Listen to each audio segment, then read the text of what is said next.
going on, guys? This is Chris, the Bonafide Hustler, and today we're going to be talking about some really good comments and some important subscriber questions, and we're also going to have an update on the K-Bar contest. Here we go.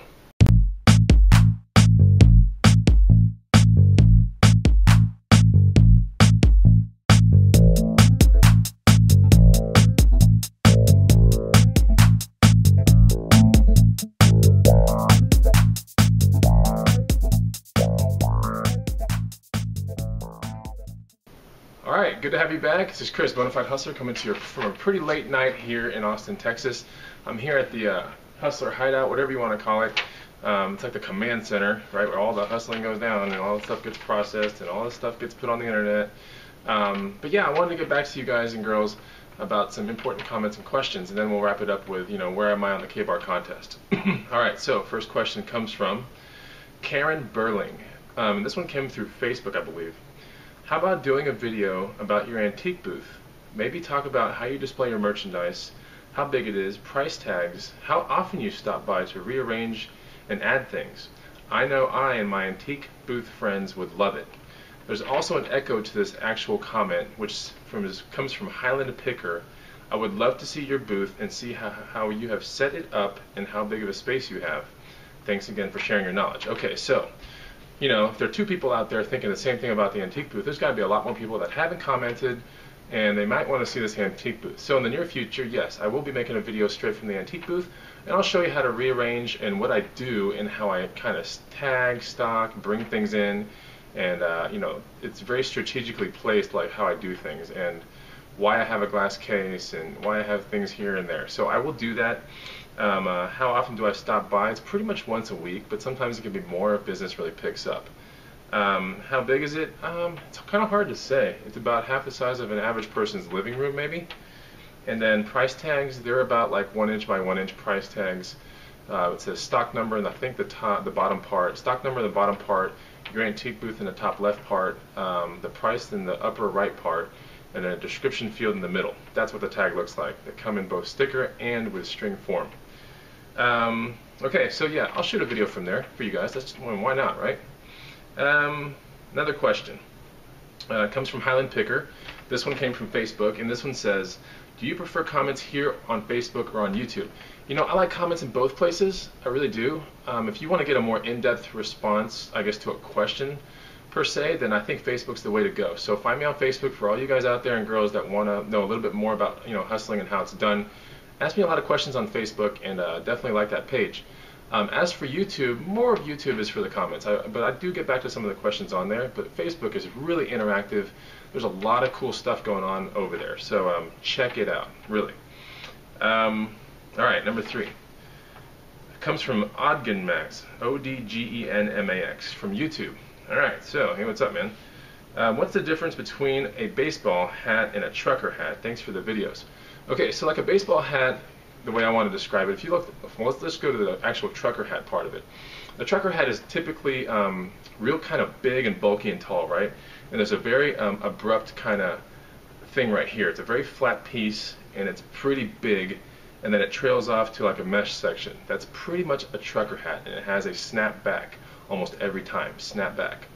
Now, it comes in flat bills, but people bend them sometimes, but for the most part, real truckers don't bend it too much. A baseball hat, on the other hand, the ones that I've messed with, they're very smooth, and a lot of times they don't even have any kind of buckles or clasp back there, and they always bend at the bill. A lot of people are bending the bills like a C like this. That's a true baseball hat, like you see people, Red Sox, White Sox, whatever Sox. That kind of hat is typically very rounded, right? There's not a big, huge piece right here. It's just very rounded, like kind of to the head. So that's the way I kind of differentiate a baseball hat versus a trucker hat. I hope that helps, and good luck finding some trucker hats. Those are the ones I'm more interested in, honestly, as a hustler here in this town. Let's see here. And also a secondary question from that same person, what's the brand name of the sandals that you really like? I did mention on a video that I picked up some sandals for $2. Their market value is around 40 or 50 bucks. My favorite pair of sandals are called Olu-Kais. I believe they come from Hawaii. Olu-K-A-I. Olu-Kai. So check those out. Those are the highest quality sandals I've ever worn, and that's like the only sandal I wear. So you know, they're amazing quality, and when you find them for dirt cheap, and you can sell them for a huge amount of money. So, Olu Kai. All right, number 4 comes from Zero Fats on YouTube.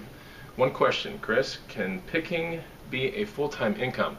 Absolutely. There are points in my life where I actually just went straight to hustling, and it was a lot of fun, but I found myself during the day having a little bit of downtime, so I decided to get a real job for a little bit. But, you know, in this real job, I've actually contemplated going back to hustling. It's a lot of fun. Hustling is a lot of fun, and I know a lot more now, so I think I would do it 10 times better than I did before. And I was doing pretty good hustling just as a full-time thing.